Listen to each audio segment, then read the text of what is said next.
Ayan mga kaibigan, musta kayo? Today I'm gonna watch a very special video. It's a very positive video. It shows how the world basically cannot live without the Philippines. And it's actually titled, What Would the World Be Without the Philippines? Ayan guys, what would it really be like? Siguro, sad. Kasi Philippines is one of the happiest countries in the world. Masaya talaga dito, di ba? Kahit ano, mahirap, masaya. Diba? Kahit walang pera, masaya. Kahit lockdown, masaya pa rin. Diba? That's the true spirit of the Filipinos. They're always happy. It's a nice place to be. It's a nice place to live. Do we have problems? Yes, we do. Every country in the world has got problems. Let's look at the positive thing and let's see why this lady thinks that the Philippines is so important to the world. There is one country in the world that is taken for granted more than any other place. Okay. This country is home to the kindest individuals with an incredible love for life. Wow, incredible love for life. Ayun, totoo talaga. Diba, everywhere you go, you see happy people, smiling people, right? Kahit bata, they're always smiling, running around. Old people, happy din, diba? Oh, when you enter somebody's house, they're always happy and welcoming. So, she's definitely on the right track. They're responsible for inventing video calls.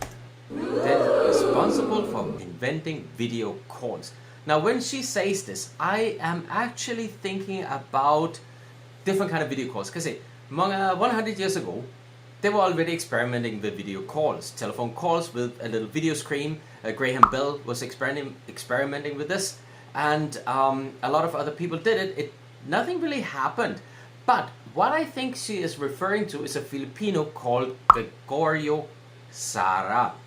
And he was really the one who put down the foundation for what we're using today as video chat and video conferencing. He was born in 1902 in Lipa, Batangas of course. He went to study abroad, both in France and in the US.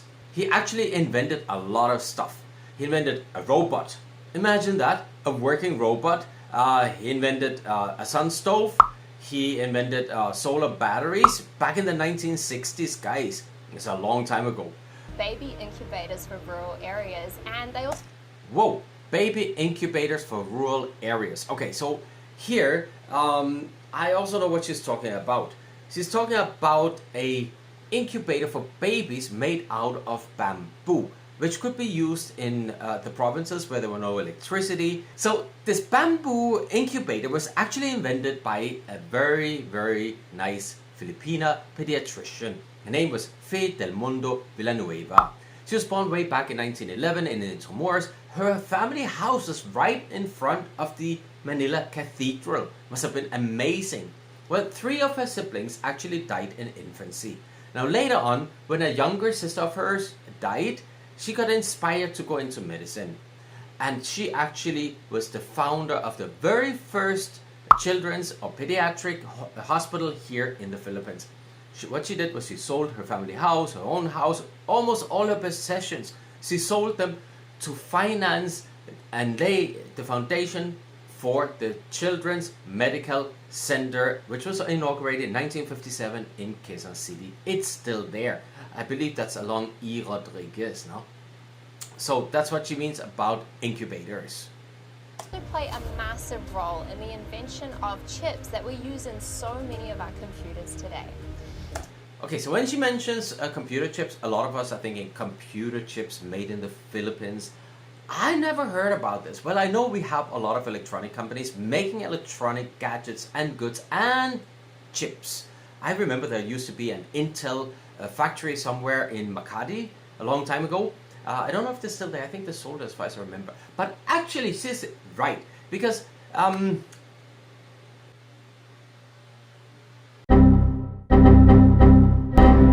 there was a company in the States which was founded by a Filipino. And he made some of the very first computer chips. He was so big that he was actually the leading brand in the world for a while. Now, his name was Diosdado Panatao. I think that's how you say it, Panatao. Diosdado Panatao. Okay, he's still alive. And he actually sold his company to Intel for $300 million. And I believe he had another company that he also sold, also in the tech industry, and he sold that for another $1 billion, guys. So there are really a lot of Filipinos out there making a mark in the world.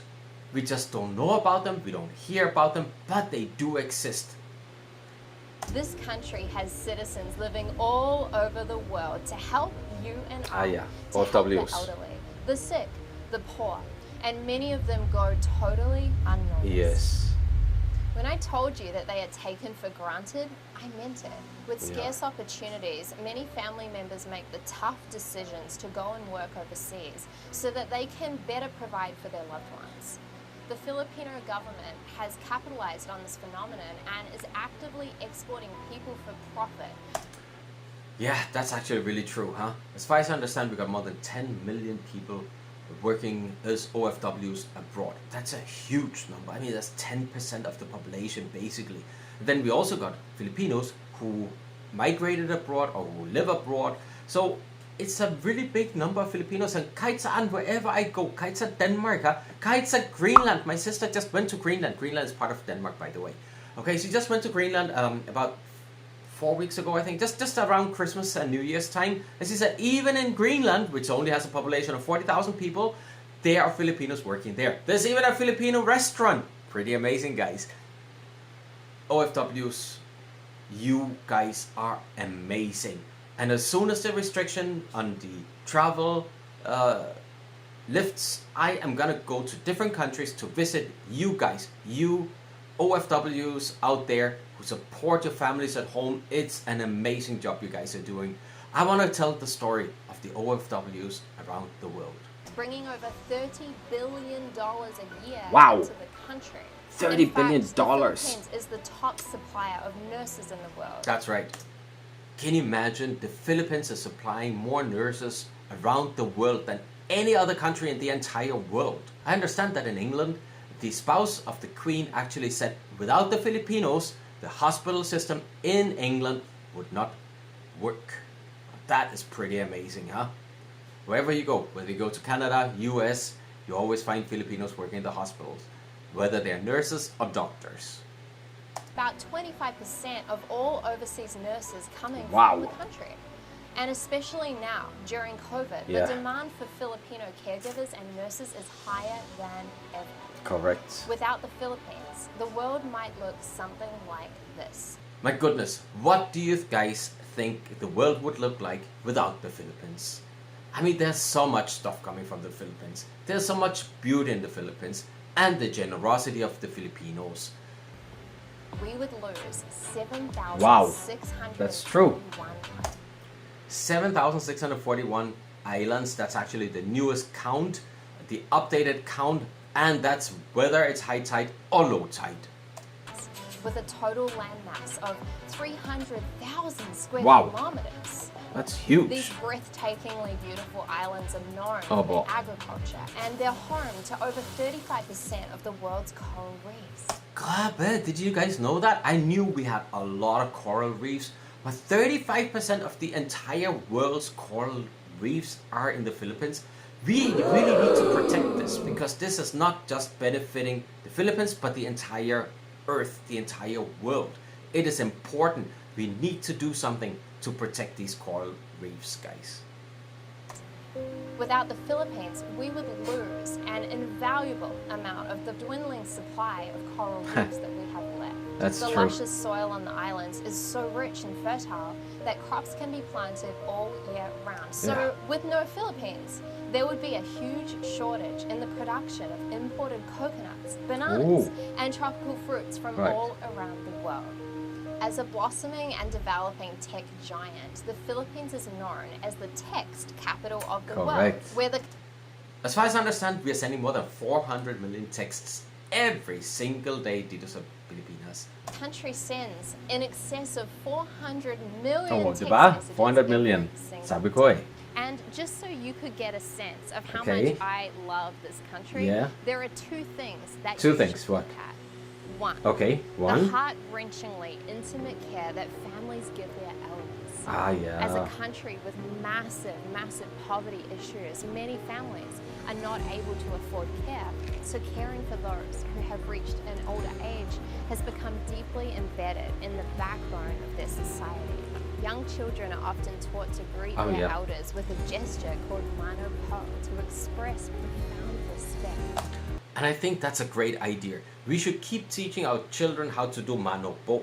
It's really a show of respect to elder. And I think we are missing that. Kulang na yun talaga. 2. Number 2. The Philippines is the gold standard in Asia for how women should be treated in society. The Global Gender Gap Rankings Index had New Zealand and the Philippines directly competing for the top 2 spots over the past 10 years, blowing other East Asian countries far out of the water, beating the US and many other mainstream developed countries by a long shot. Now, that is absolutely true. I think the gender equality in the Philippines is absolutely amazing compared to developed countries like Europe or the States. Now, I say every time I go back to Denmark, I see there's a big difference in the between the genders. Mali yun eh. Dapat pantay-pantay, di ba? Kahit sa LGBT community, no? Pantay-pantay, no? The bottom line is that without the Philippines, the world would be less flavorful and not nearly as charming, and definitely a lot less magical. So in order to sustain one of the most important and resourceful places on the earth, as much as we need them, we also have to meet that need with an equal measure of appreciation. Yes, I think that's a problem. People around the world are really not appreciating the Philippines enough. Kulang talaga. So we need to show them why they should appreciate the Philippines. What's so great about the Philippines? So all of you guys can always just make videos and you can upload them on your Facebook accounts or YouTube or Instagram, right? And I hope that I'm actually showing some of the good things from the Philippines because I'm trying to show the improvements through my vlogs to OFWs and to foreigners in other countries. And you guys can help me. Whenever you know something great going on in the Philippines, let me know so that I can go out and make a video to show to these people abroad so that they will understand how much better it is here in the Philippines. Living in the Philippines is not always easy. There are people living in very tough situations, and there are many places that are soaked in poverty. Yeah. And that's why so many families are making the sacrifice of sending their loved ones overseas. Correct. In the beginning of this video, I said that the Philippines is the place in this world that is most taken for granted, and I stand by that statement. A big part of my company, Regan Hillier International, is employing people within the Philippines. Oh, talaga? These people are a very big part of my heart, and I made this video to show my massive gratitude to one of, I believe, the best countries on the planet. Wow. Please join me in thanking the Philippines. And write, thank you Philippines. Maybe even tag in a Filipino who you know and love and who you want to acknowledge today. Let's share this video to show appreciation and to show the rest of the world what an amazing place the Philippines is. My name is Regan Hillier, and thank you so much for watching. That's absolutely true. Philippines is an amazing place and not enough people know about this. We need to share the story of the Philippines. We need to make people appreciate the Philippines. So guys, I see you next time. Bye-bye.